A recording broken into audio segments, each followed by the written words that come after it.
வணக்கம், welcome to cook with Malathi. நம்ம இன்றைக்கி ஒரு ரொம்ப ஈஸியாக ஆனால் டேஸ்ட்டாக எல்லாருமே செய்யக்கூடிய புதுசாக இப்போ சமையல் இப்போ தான் கற்றுக்குறேன் அப்படின்னு பண்ணுறவங்க கூட ஈஸியாக பண்ணுற ஒரு மஷ்ரூம் பிரியாணி செய்ய போகிறேன். இதை எப்படி செய்யணும்னு பார்க்கலாம். இருந்தாலும் மோஸ்ட்லி வியூவர்ஸ் வந்து நிறைய வீடியோஸ் பார்க்குறீங்க, ஆனால் சப்ஸ்கிரைப் பண்ண மாட்டேங்கிறீங்க. கண்டிப்பாக சப்ஸ்கிரைப் பண்ணிவிட்டு பாருங்கள். நிறைய வீடியோஸ் போட்டிருக்கேன், நிறைய ரெசிபி இருக்குது. நீங்கள் அதை போய் பார்த்தீங்கன்னா உங்களுக்கு அதில் ஏதாவது ஒரு ஐடியா கிடைக்கலாம். நீங்கள் சமையல் பண்ணுறத விட கொஞ்சம் ஏதாவது வித்தியாசமாக இருக்கலாம், அந்த டேஸ்ட்டும் மாறுபடலாம். அதனால் நீங்கள் அந்த ரெசிபிலாம் என்னோடய ரெசிபிலாம் பாருங்கள், சப்ஸ்கிரைப் பண்ணுங்கள். வாங்க எப்படி செய்கிறதுன்னு நம்ம பார்க்கலாம். இப்போது நம்ம செய்ய போகிற இந்த மஷ்ரூம் பிரியாணிக்கு இந்த கப்பில் பார்த்திங்கன்னா இது வந்து 200 கிராம், அதில் 250 கிராம் நான் ரைஸ் போட்டிருக்கேன். ஆனால் அப்படி பார்த்தா 1.25 டம்ளர், 3 பேர் தான் இருக்கும். 3 பேர்த்துக்கு இந்த டம்ளரில் 1.25 டம்ளர் ரைஸ் எடுத்திருக்கேன். அந்த 1.25 டம்ளருக்கு நான் ஒரு மஷ்ரூம் வந்து வாஷ் பண்ணி கட் பண்ணியிருக்கேன். இதில் என்னென்னு பார்த்தீங்கன்னா, அந்த மஷ்ரூமில் வந்து காரமே பிடிக்கிறதில்ல நம்ம எப்படி செஞ்சாலும். அதனால் நான் இதில் வந்து கட் பண்ணிவிட்டு மிளகுத்தூள், கொஞ்சம் மஞ்சத்தூள், கொஞ்சம் சால்ட்டு போட்டு நான் மிக்ஸ் பண்ணி வச்சுருக்கேன். பாருங்கள், இப்படி செஞ்சாக்க இது நமக்கு உள்ளே வந்து நல்லா காரம் இந்த சால்ட்டெல்லாம் இறங்கி நல்லாயிருக்கும். இல்லைன்னா உள்ளே ஒரு டேஸ்ட்டே இல்லாமல் இருக்கும் இந்த மஷ்ரூம் பிரியாணியில். அதனால் இது மிக்ஸ் பண்ணி வச்சுருக்கேன். அதுக்கப்புறம் பார்த்திங்கன்னா இங்கே தேவையான பொருட்கள்லாம் வச்சுருக்கேன். இது 1.25 டம்ளர் அரிசிங்கிறனால எல்லாமே கம்மியாக தான் தேவைப்படும். நம்ம வந்து பிரியாணி செய்யும் போது ஒன்றா நம்ம எவ்வளோ அளவுன்ட்டு பார்க்கலாம். அதே மாதிரி தேங்காய் கொஞ்சம் தேவைப்படும். நம்ம தேங்காய் பால் வந்து இதில் 1 கப்பு விட போகிறோம். அதனால் இதில் ஒரு 1/2 கப்பு தேங்காய் துருவல் எடுத்து நீங்கள் நல்லா அரைச்சி எடுத்துக்கோங்க. இதை நம்ம வந்து செய்யும் போது விட்டுக்கலாம்.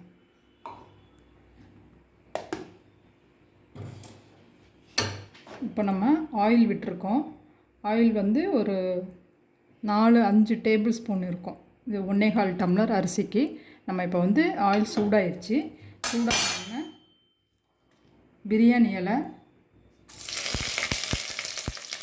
அப்புறம் 2 பட்டை, 2 வந்து ஏலக்காய், அப்புறம் ஒரு 4 கிராம்பு, இது மட்டும் போட்டால் போதும். அது போட்டோம்னா நம்ம வந்து ஆனியன் வந்து ஒரே ஒரு பெரிய வெங்காயமாக இருக்கிறதுனால நான் 1 எடுத்துருக்கேன். சின்னதாக இருந்தால் 2 பெரிய வெங்காயம் நல்லா நைஸாக கட் பண்ணி இதோட ஆட் பண்ணிக்கோங்க.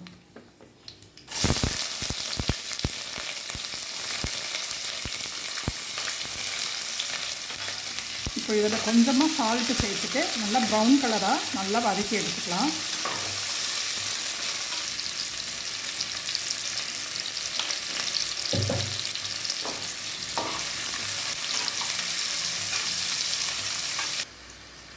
இப்போ பார்த்திங்கன்னா பிரியாணி வந்து நான் பிரியாணி செஞ்ச வரைக்கும் அதனோட அந்த இதை வச்சு சொல்கிறது என்னென்னா, ஒரு சின்ன 2-3 டிப்ஸு.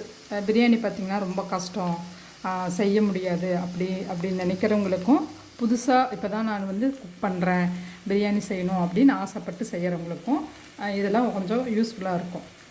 பார்த்திங்கன்னா வெங்காயம் வந்து நல்லா ப்ரௌன் கலராக வரணும். இந்த ஓரளவுக்கு இந்த மாதிரி வதங்கிட்டாலே வெங்காயம் வதங்கிருச்சு அப்படின்னு மற்ற பொருட்களை போட்டுடுறாங்க. வெங்காயம் வந்து நல்லா ப்ரௌன் கலராக வதங்கணும். அதுக்கப்புறம் நம்ம போடுற பொருட்கள் வந்து தக்காளி பார்த்திங்கன்னா மோஸ்ட்லி பிரியாணிக்கு வந்து ரொம்ப கம்மியாக போடணும். கொஞ்சம் அதிகமாகலாம் தக்காளி போட்டு வெங்காயம் எல்லாம் வதங்காமல் ஊற்றும்போது நமக்கு தக்காளி சாப்பாடு மாதிரி வந்துடும். இந்த வதக்கிறதுல தான் இருக்குது. மற்றபடி தண்ணி மட்டும் நமக்கு அளவு கரெக்டாக போட்டு நம்ம இதெல்லாம் இந்த மசாலா வந்து கரெக்டாக செஞ்சிட்டோம்னா பிரியாணி எல்லாருக்குமே ஈஸியாக வந்துடும். அதனால் இந்த ஆனியன் மட்டும் நல்ல ப்ரௌன் கலராக நம்ம வதக்கிக்கலாம். இன்னும் கூட நல்லா வதங்கணும்.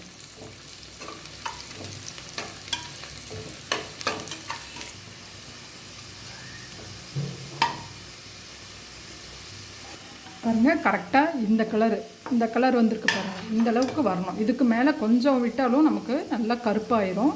இந்த டைமில் இஞ்சி பூண்டு பேஸ்ட்டு போட்டுக்கலாம். இஞ்சி பூண்டு பேஸ்ட்டு போட்டோம்னா அடுப்பை வந்து நம்ம ஸ்லோ பண்ணிடணும், இல்லைன்னா வந்து அடி பிடிச்சிடும். இஞ்சி பூண்டு பேஸ்ட்டு பாருங்கள் போட்டு வதக்கியாச்சு. இப்போ தக்காளி போடலாம்.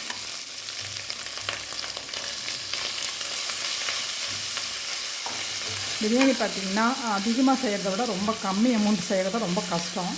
கரெக்டாகவே பொருட்கள்லாம் நம்ம வந்து கொஞ்சம் எக்ஸ்ட்ரா போட்டாக்க அந்த பிரியாணி வந்து கரெக்டாக வராது. இப்போ பச்சை மிளகா போட்டுடலாம். பச்சை மிளகா வந்து தக்காளி வந்து ஒரே தக்காளி தான். பச்சை மிளகா வந்து ஒரு 3 பச்சை மிளகா போட்டிருக்கேன். அப்படின்னா ஒரு டம்ளருக்கு 2 பச்சை மிளகாங்கிறது அளவு. அப்போ நம்ம வந்து 1.25 டம்ளர் போட்டிருக்கறனால நான் 3 பச்சை மிளகா எடுத்திருக்கேன்.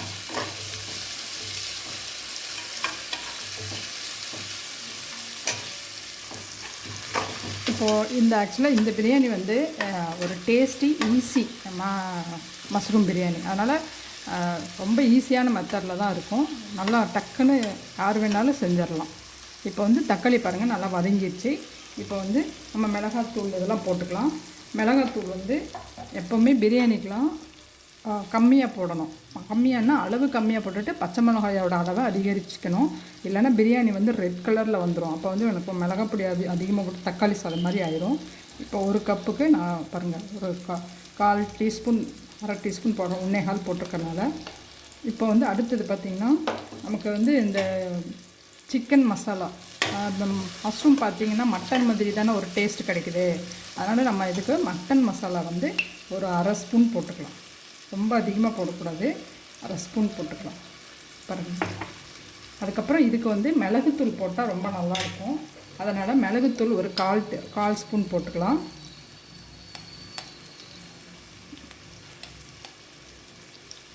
அவ்வளோதான். நம்ம இந்த மசாலாலாம் போட்டு நல்லா மிக்ஸ் பண்ணி விட்டுட்டு இப்போ வந்து தயிர் வந்து ஒரு கப்புக்கு நான் அந்த ஒரு டம்ளருக்கு ஒரு 2 டேபிள் ஸ்பூன் போட்டுக்கலாம்.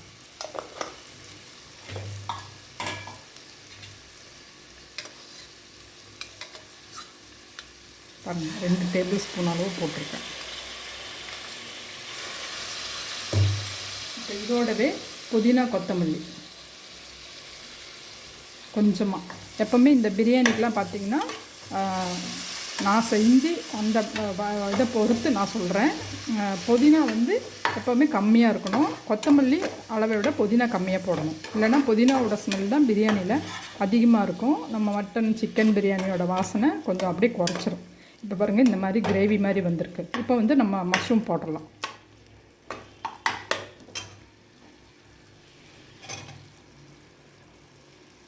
இப்போ மஷ்ரூம் போட்டுட்டு ஒரு கொஞ்சம் நேரம் இந்த மாதிரி மிக்ஸ் பண்ணி விட்டு அப்படியே இருக்கணும். ஏன்னா தண்ணி விட வேண்டாம். மஷ்ரூம்லேருந்து தண்ணி வெளியில் வரும். அதுலேயே கொஞ்சம் குக் ஆயிரும். அதுக்கப்புறம் நம்ம பிரியாணி செய்யும்போது நல்லா குக் ஆயிரும். இப்போ பாருங்கள் இந்த மசாலாவே எவ்வளோ சூப்பராக இருக்குது. இப்போ நம்ம கொஞ்சம் நேரம் மிக்ஸ் பண்ணி விட்டுட்டோம். அப்படியே கொஞ்சம் நேரம் க்ளோஸ் பண்ணி வச்சிடலாம். நடுவில் வந்து மிக்ஸ் பண்ணி விடணும். இப்போ பாருங்கள் நம்ம மசாலா இது மஷ்ரூம் போட்டுட்டு நம்ம க்ளோஸ் பண்ணி வச்சு வேக வச்சோம். அந்த தண்ணி நான் விடவே இல்லை. ஆனால் பாருங்கள் நல்லா இதே அளவு கிரேவி மாதிரி வந்திருக்கு. மஷ்ரூம் வந்து இப்படி இந்த மாதிரி கட் பண்ணும்போது கட் ஆகணும். பாருங்கள் இந்த மாதிரி வெந்திருக்கு. அப்போ இந்த அளவு வெந்திருக்க பிறகு நம்ம தண்ணியெலாம் ஆட் பண்ணி ரைஸ் போட்டால் சரியாக இருக்கும். இப்போ வந்து தேங்காய் பால் வந்து இதில் நான் 1 கப்பு சொல்லியிருந்தேன். இப்போ வந்து இந்த தேங்காய் பால் வந்து கண்டிப்பாக விடணுமா அப்படின்னா விட்டாக்க டேஸ்ட் ரொம்ப நல்லாயிருக்கும். இல்லை அதெல்லாம் எடுக்கிறதுக்கு டைம் இல்லை நாங்கள் உடனே பண்ணணுன்னா நீங்கள் தேங்காய் பால் விட்டுட்டு தண்ணி வந்து நீங்கள் ஆட் பண்ணிக்கலாம். இப்போ வந்து 1 கப் ரைஸுக்கு 2 கப் தண்ணி நம்ம விடுவோம் எப்போவுமே ஜீரக சம்பா ரைஸுக்கு. அதனால் இப்போ நான் தேங்காய் பால் விட்டுக்கிறேன். பாருங்கள் கரெக்டாக 1 கப் வருதா. 1 கப் தண்ணி ஆட் பண்ணிக்கிறேன். இப்போது நம்ம மீதிக்கு நம்ம ரைஸ் வந்து எப்போவுமே பிரியாணிக்கு வந்து செய்ய ஸ்டார்ட் பண்ணும்போது ரைஸை ஊற வச்சிடணும். இப்போ வந்து ஊற வச்சுருக்கோம். இந்த தண்ணி வந்து இது நல்ல தண்ணி தான். வாஷ் பண்ணிவிட்டு நான் நல்ல தண்ணி ஊற வச்சுருக்கேன். அதில் நான் எக்ஸ்ட்ரா இருக்க இந்த தண்ணி நம்ம வந்து ஆட் பண்ணிக்கலாம். நம்ம 1 கப்பு தண்ணி விட்டுருக்கோம். இப்போ வந்து 2. அதே மாதிரி ஒரு 1/4 டம்ளர் அரிசி போட்டிருக்கோம் இல்லைங்களா, அதுக்கு டபுள் மடங்கு ஒரு 1/2 கப்பு தண்ணி விட்டுக்கலாம்.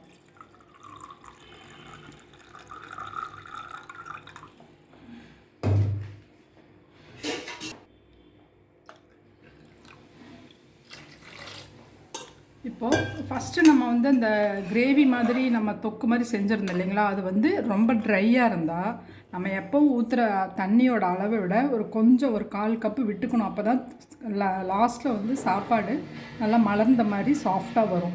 இல்லைன்னா ரொம்ப உதிரியாக வரும். உதிரியாக பிடிக்கிறவங்க அப்படியே விட்டுடலாம். நான் கொஞ்சமாக இன்னும் ஒரு 1/4 டம்ளர் எக்ஸ்ட்ரா விடுறேன். அவ்வளோதான். இப்போ வந்து நம்ம முடிஞ்சது. இப்போ உப்பு சரியாக இருக்கான்னு பார்த்துக்கிட்டு நம்ம வந்து வேக விடலாம் கொஞ்சம் நேரம்.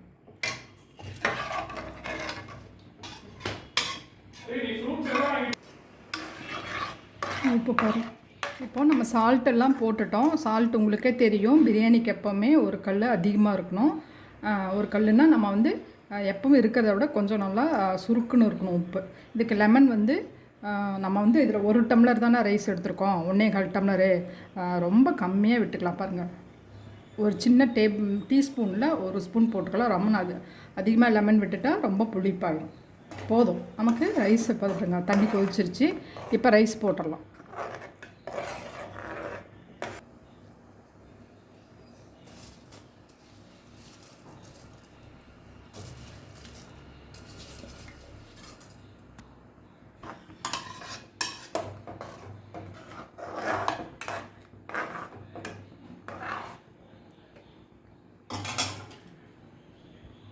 இப்போது நம்ம தண்ணி ஊற்றிட்டோம், கொதிச்சிட்ருக்கு இல்லைங்களா. இப்போ வந்து இந்த பிரியாணி வந்து நான் ஜீரக சம்பா ரைஸில் பண்ணுறதுனால நான் வந்து தம்மில் வைக்க போகிறேன்.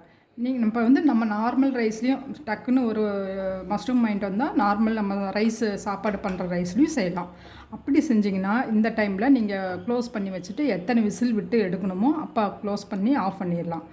இது வந்து நான் ஜீரக சம்பா ரைஸில் பண்ணுறதுனால ஒருத்தர் வந்து ஒரு விசில் விட்டு இறக்குவாங்க. அந்த மாதிரி பண்ணுறவங்களும் பண்ணிக்கலாம். நான் வந்து க்ளோஸ் பண்ணி வச்சு 3/4 பாகம் வெந்த பிறகு தம்மில் வைக்க போகிறேன். அதனால் இது வேகட்டும். வெந்ததுக்கப்புறம் எப்படி தம்மில் வைக்கிறது அப்படின்னு பார்க்கலாம். பாருங்கள், நமக்கு ரைஸ் குக் ஆகிட்டு இந்த மாதிரி லைட்டாக வாட்ரு அப்படியே மேலே பபுள் மாதிரி வருது இல்லைங்களா. இந்த ஸ்டேஜில் தம் போடணும். நான் நெய்யெல்லாம் விட தேவையில்லை. நான் கடலெண்ணெய் வாசனையிலே சூப்பராக இருக்கும். நெய் வேணுங்கிறவங்க விட்டுக்கலாம். கொஞ்சமாக புதினா கொத்தமல்லி இருக்கிறத மேலே போட்டுட்டு பாருங்கள், தம் போடுற இது கரெக்டான ஸ்டேஜ் இது தான். இந்த மாதிரி பார்த்துக்கோங்க. இப்போ வந்து நான் மூடி வச்சுட்டு தோசைக்கல்லில் வச்சு வைக்க போகிறேன்.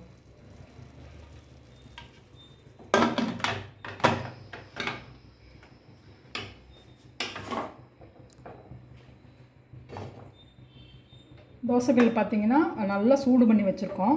ஹை ஃப்ளேமில் வச்சுட்டு இப்போ வந்து வெயிட் போட்டுடலாம். போட்டுட்டு நல்லா சூடாக இருக்கணும். இப்போ வந்து நம்ம லோ ஃப்ளேமில் குறைச்சி வச்சிடலாம்.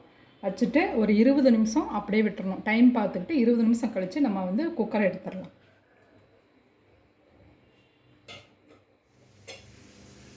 இப்போது 20 மினிட்ஸ் ஆயிடுச்சு. நம்ம வந்து குக்கர் ஆஃப் பண்ணிவிட்டு, அடுப்பை ஆஃப் பண்ணிவிட்டு குக்கரை எடுத்துகிட்டு வேறு பக்கம் வச்சிடலாம்.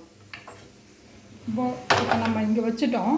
ஆனால் உடனே திறந்துடக்கூடாது. இது ஒரு 15 நிமிஷம் கழித்து தான் நம்ம வந்து ஓப்பன் பண்ணி பார்க்கணும். அதனால் அப்படியே விட்டுறலாம்.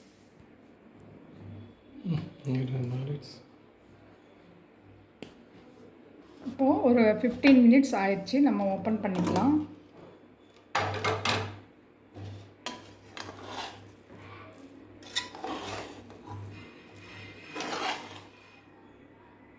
பாருங்கள், நம்ம ஓப்பன் பண்ணிவிட்டு நல்லா மிக்ஸ் பண்ணி விட்டுட்டோம். நமக்கு கரெக்டாக வந்திருக்குது. ரொம்ப அப்படியே பளபளன்னு ஒரு மாதிரி தொண்டையில் சிக்கிற மாதிரி இல்லாமல், ரொம்பவும் அப்படியே குழஞ்சி போக இல்லாமல் நமக்கு நல்லா சூப்பராக வந்திருக்கு. பாருங்கள், அவ்வளோதான். இப்போ நமக்கு ஒரு சூப்பரான, ரொம்ப ஈஸியாக, கஷ்டமே இல்லாமல் ஈஸியாக நம்ம ஒரு மஷ்ரூம் பிரியாணி பண்ணியிருக்கோம். இந்த ரெசிபி எல்லோரும் ட்ரை பண்ணி பாருங்கள். ட்ரை பண்ணி பார்த்துட்டு எப்படி இருக்குதுன்னு சொல்லுங்கள். மோஸ்ட்லி நம்ம எத்தனை வீடியோ போட்டிருக்கோம்? 250 அவ்வளோ வீடியோ போட்டிருக்கோம். எல்லாமே உங்களுக்கு யூஸ்ஃபுல்லாக இருக்கிற வீடியோ தான். இது நல்ல குக்கிங், நல்ல சமையல், நல்ல ரெசிபீஸ்லாம் இருக்குது. மோஸ்ட்லி வந்து வியூவர்ஸ் வந்து நீங்கள் சப்ஸ்கிரைப் பண்ணாமலே பார்க்குறீங்க. நான் இது வரைக்கும் சொன்னதில்லை. இருந்தாலும் நீங்கள் வந்து ஜஸ்ட்டு சப்ஸ்கிரைப் பண்ணுங்கள், வீடியோலாம் பாருங்கள். அதனால் இந்த ரெசிபி ட்ரை பண்ணி பார்த்துட்டு எப்படி இருக்குதுன்னு சொல்லுங்கள். தேங்க்யூ.